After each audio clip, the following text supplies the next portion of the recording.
everyone, what's up? Welcome back to our YouTube channel. I hope you guys are doing really well and I am also really good. And as you guys probably already know, I am in India and it has been officially 2 weeks since I visited India, and I am so happy because I finally met my grandparents in real life after 1.5 years.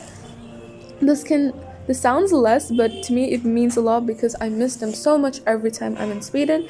And for the last 2 weeks, I spent as much time as I could with my grandparents because they're the most amazing people on earth and I love them so much, like to my heart. Anyways, so today my grandparents and my parents and I decided to visit some tourist attraction places in West Bengal. So we decided to visit this most famous place, which is called Belur Math. And in this place, Swami Vivekananda used to live here. And he was also the person who built this place in order to give respect to his you can say a boss, like a guru, who was Sri Ramakrishna. And that person was a very religious guy. He was a fan of Ma Kali, an Indian goddess, like a goddess of power and everything. So basically, Sri Ramakrishna and Swami Vivekananda were both nuns. This place was once specifically built for nuns because nuns are very religious people. They meditate most of the time, most of their lives. So this was a quiet place for them to meditate to God and everything. But now recently has become a tourist attraction so that many people around the world can see this beautiful area. And in this area there are multiple museums and everything, which includes a Swami Vivekananda museum, where there is a whole biography list about Swami Vivekananda from his early life to his teens and his adult life to his death. So it's a really good museum. We're standing right in front of it right now. This place also has like Ma Kali Puja, which means like the celebration of Ma Kali, and also that the people here also all the nuns here also respect Sri Ramakrishna and Swami Vivekananda because they were the most inspiring and historical figures of Bengal history in West Bengal. So yeah, it's a really good place to visit. So here my family and my grandparents and I are walking around. Here's my mom posing for a picture. She is very photogenic, but I'm the complete opposite. So I'm not taking any picture. And I must say this place is huge because you can already see there are probably 1 million people here walking around. So huge, but it's really pretty though. And this is also an international tourist attraction, which means that this whole place is sort of like a charity. So people can donate money to all the nuns who are currently living here right now. Just so you know, there are also schools and colleges for nuns to attend and graduate and everything. I mean, most people thought that nuns were uneducated people who just meditated all day without eating or drinking anything. But so nuns are also they also go to schools and everything. They study as well. But they're very religious. They just meditate most of the time, and the other half of the time they just study. That's all.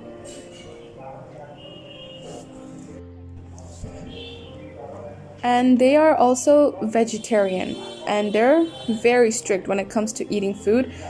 They can't even eat onions or garlics because apparently they make people very energetic and hyper.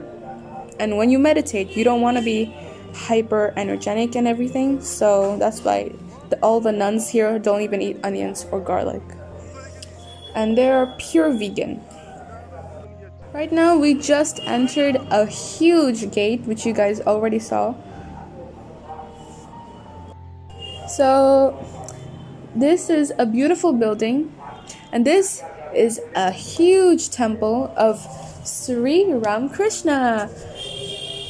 I forgot to tell you guys, but basically he was a human being who lived 200 years ago, and he had a power of making things come true. So he was like a living god to all the people back then, because he made people's wishes come true. For example, a person came to him and asked him that he wanted a car, for example. Then Sri Ramakrishna would say, okay, sure, you're gonna have a car in 2 days. And 2 days later, the person would get a car. So like, he was a living god, literal living god for people back then.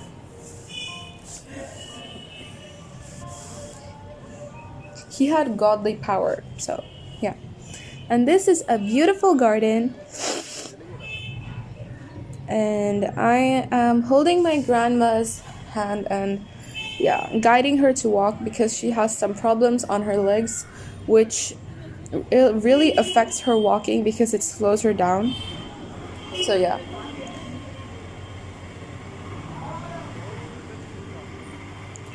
And here's my mom posing once more for a picture, because as I said, she's very photogenic. This garden is also really beautiful, I must say. And this temple, oh my god, look at those designs and everything.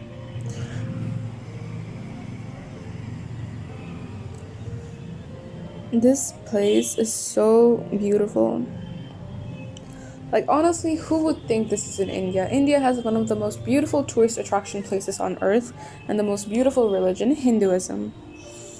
So yeah. And as you can see, it's also very crowded here. Okay, this is the huge temple, and you are not allowed to walk inside the temple with shoes on, because it is very disrespectful towards God and Sri Ramakrishna. Since he had godly powers, he was a living god. And this is the other part of the temple, and here I am taking picture with my mother and my grandparents. This is the most sweetest picture I've ever seen.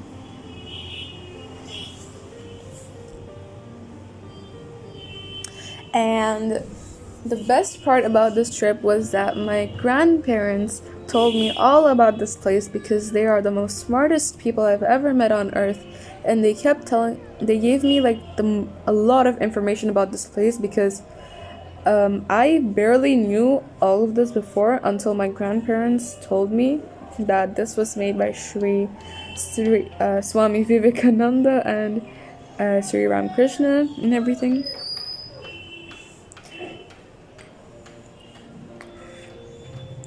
And this is a huge and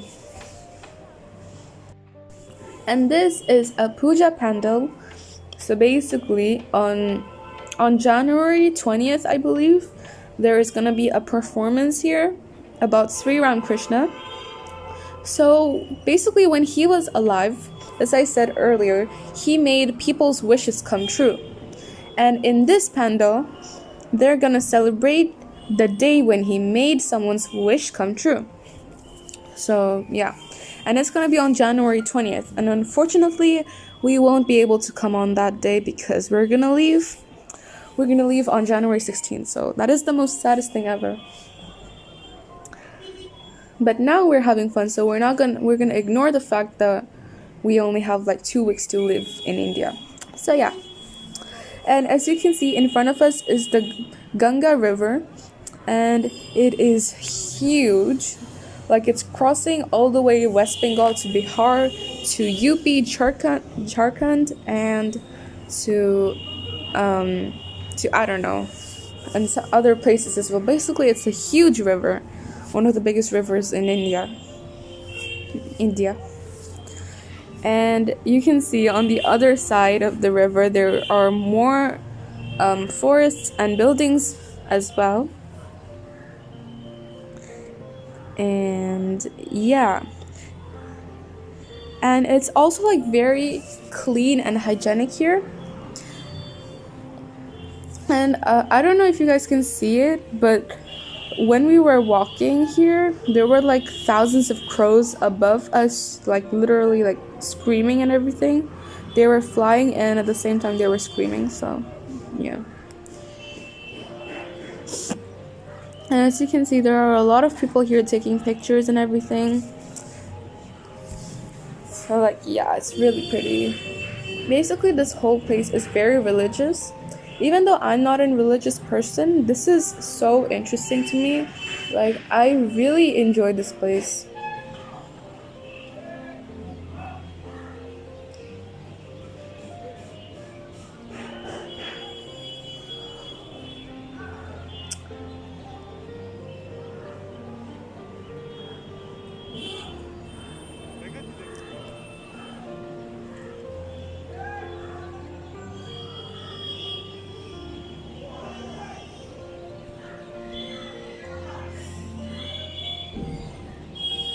And in front of us, there is another temple of Sri Ramakrishna's wife, Ma Sharoda. Ma is a mother and Sharoda is a name. So she was also like a living goddess.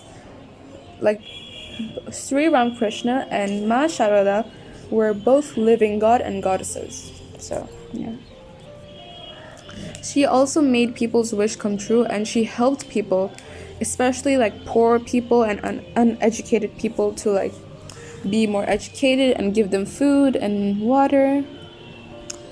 And yeah, she was very kind-hearted, and she was also very religious. She meditated most of the time. She did not have any children of her own because she believed that like all the humans in the whole world were her children. So yeah, because she also had godly power, just like Sri Ramakrishna.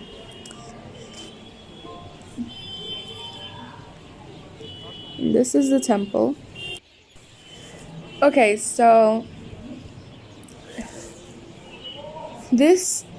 we're in front of the temple right now currently, and many people are next to the Ganga River.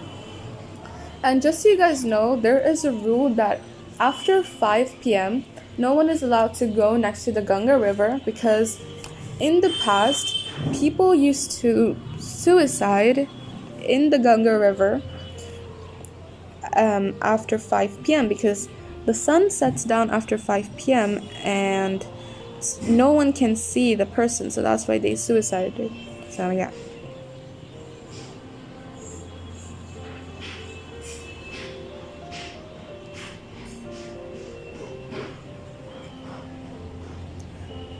But like, yeah, in our next video we're gonna show you guys more temples and more beautiful places in Belur Math. So yeah, that is it for today, guys. Thank you so much for watching. I hope you enjoyed this video. Please make sure to like, share, and subscribe, and I hope you guys have an amazing day. Bye bye.